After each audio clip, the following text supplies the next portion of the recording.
बघा, संबंध राज्याचं राजकारण जेव्हा आपण विचारात घेतो तेव्हा राज्याच्या नेत्यांनाच कळत नाही की आपण कोणाशी कुठल्या जिल्ह्यात कुठल्या कोणाशी हे आहे.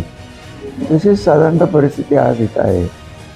परंतु माझ्यापुरतं बोलायचं झालं तर राजकारणात पार्टी केवढी गरजेची असते एखादी, हे कोणाचा तरी टिळा लावायलाच लागतो. पण त्याहीपेक्षा कार्यकर्ते हे फार महत्त्वाचे असतात असं मानणारा मी माणूस आहे.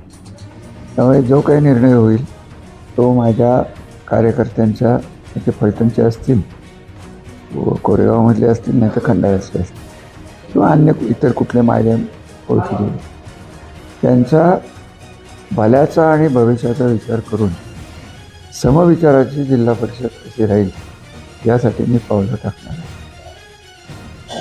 मी तुम्हाला सांगितलं ना, माझा कुणबी हा विषयच नाही. मला जो योग्य वाटेल आणि जो कार्यकर्ता आहे आणि जो कार्यकर्त्यांना जपणार आहे त्यालाच आमच्याकडनं प्राधान्य मिळतं. त्यामुळे हा विषय माझ्या दृष्टीने लागूच नाही होत. आपली 7 ते 8 गावं या मतदारसंघाची, फलटण कोरेगाव मतदारसंघाची 7 ते 8 गावं कोरेगाव मतदारसंघाला जोडले गेले. आणि याचं नेतृत्व करणारे महेश शिंदे आणि नितीन काका एकत्र आल्यानंतर आपण त्यांच्याकडे जाणार आहोत. ह्या चर्चेच्या गोष्टी आहेत. अजून तर काही चर्चा झालेली नाही. तुम्ही म्हणता तशी शक्यता आहेच. मी बघा, माझं प्राधान्य काय आहे? पहिल्यांदा कार्यकर्त्याचं भविष्य, कार्यकर्त्याच्या ग्रामपंचायती, त्याच्या राजकीय अस्तित्व हे माझ्या दृष्टीने अटमोस्ट जास्तीत जास्त महत्त्वाचं आहे. त्यामुळे हे जिथं राखलं जाईल आणि सन्मानाने आमच्या कार्यकर्त्यांना पुढं वागवलं जाईल, मग ते पंचायत समिती असेल किंवा जिल्हा परिषद असेल, तसेच एक विचार होणार आहे. त्याच पद्धतीत कोणपुढे गटात अशी चर्चा मोठ्या प्रमाणात नितीन काका किंवा तुम्ही एकत्र येऊन कुठे उमेदवार टाकता म्हणजे झाले का? मी तुम्ही परत तेच विचारताय. अजून काही ठरलेलं नाही आहे, चर्चा चालू आहेत. आणि तुम्ही म्हणता तसं परत एकदा मी तिसऱ्यांदा बोलतो, माझ्या कार्यकर्त्यांचं हित जिथं असेल तिथं मी त्या पद्धतीचा निर्णय घेतो. विषय चालला तो कुणबीचा झाला आहे की महेश शिंदेची भूमिका किंवा त्यांचे कार्यकर्ते, त्यांच्या 2 बैठका झाल्या. कोणाच्या? महेश शिंदेच्याच कार्यकर्त्यांच्या 2 बैठका, एक वाटर स्टेशन झाली आणि कांबुडेमध्ये झाली. म्हणजे वाटर स्टेशन गटामध्ये, जिल्हा परिषद गटामध्ये झाल्या. त्याच्यामध्ये त्या लोकांच्या भूमिका अशा आहेत की कुणबी आरक्षणाचा दाखला ज्यानं घेतला आहे अशा विरोधाला उमेदवाराला त्यांचा विरोध राहणार आहे. कुणबीनं राजकारणात उतरायचं का नाही, तेव्हा त्या जातीचा वापर करायचा का नाही इलेक्शनसाठी. तर आता हे मी कसं तुमचं करू? ज्याला उभं राहायचं आहे, ज्याच्याकडे दाखला आहे आणि ज्याला जे परवडतं आहे किंवा पटतं आहे तेव्हा राजकारणात सोयीचं वाटतं आहे, तुम्ही जनरलाइज स्टेटमेंट माझ्याकडनं कसं घ्या? आणि मला काही व्यक्तच व्हायचं नाही याविषयी. हे बघा, कोरेगाव तालुक्यात तुम्ही एक लक्षात घ्या की इथं मराठा बहुल गावं भरपूर आहेत, मला मान्यच करायला लागेल. पण तुमच्या तालुक्याचा आमदार कोण होतो? मग याविषयी कोरेगावात निघायचं कारणच काय?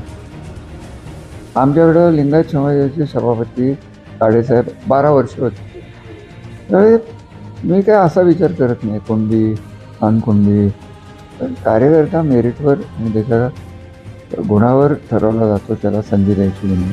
अहो, सर्टिफिकेट असेल, आता अजून कुठल्या पर्टिक्युलर जातीचा असेल, गाव उलटा असेल, काय त्याचा उपयोग? साधा विषय नसेल. त्यामुळे महेश शिंदेने कसल्या बैठका घेतल्या, कोणी काय घेतल्या मला काय माहीत नाही. मी वाचलं तर चौकशी करतो. त्याच पद्धतीनं विषय येतो नगर परिषदेचा. याच माध्यमातून 30 ते 35 वर्षापूर्वी नगर परिषद. मी तुम्हाला उलटं बोलतो काकडे साहेब, आमच्या आणि त्यांच्या नगरपालिकेची लढाई झाली, त्यात माझ्या मुलाला पराभव झाला इथपर्यंत ठीक आहे. आम्हाला 13 प्रभागापैकी 9 प्रभागात बहुमत आहे. त्यांच्या आणि आमच्या मतात 1000चा फरक. तुम्ही म्हणाले कसं झालं? 3 प्रभागात फक्त आम्हाला दणका मिळाला. आणि खरं सांगायचं तर 30 वर्ष संबंध जिल्हा ओरडतोय, महाराष्ट्र ओरडतोय. 30 वर्ष एक हाती सत्ता नगरपालिकेत ठेवलेला मी एकमेवच आहे. अजून कोण? लोकांना कळून द्या, तुलना कळेल, त्यांना निर्णय घेतील. कारणं सांगत बसायला मी मोकळा नाही. माझ्या राजकारणात मी एकदा निर्णय घेतला इलेक्शनचा की पहिल्यांदा हारायचं का जिंकायचं हे ठरवतच नाही. प्रयत्न करायचा, जिंकलो तर जिंकलो, आत्तापर्यंत जिंकलो. पहिल्यांदा हरलो, ठीक आहे हरलो.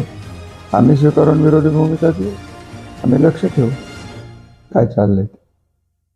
गेली खासदारकी असतो, आमदारकी असतो किंवा आता नगर परिषद झाली, आपण एकाच चिन्हावरती घड्याळावरती राहतो आणि आपली बंधू आहेत शिवसेनेत प्रवेश केला. हे कुठंतरी जनतेला खटकलं आपण हे तुम्ही जनतेला विचारावं. अहो मी तुम्हाला बोललो ना काकडे असं काय नाही. तेव्हा मी प्रचारात भाग घेतला होता, मी महायुतीतच आहे आलं लक्षात, तेव्हा मी महायुतीतच आहे. आता मला विचारण्यापेक्षा महायुतीतल्या वरिष्ठ पातळीवर विचारा ना, पुण्याला काय झालं, पिंपरीला काय झालं, मुंबईत काय झालं. आपल्यासारख्याचे कशाला विचारत बसतं, काय फारसं रेलिव्हन्स नाही त्याला.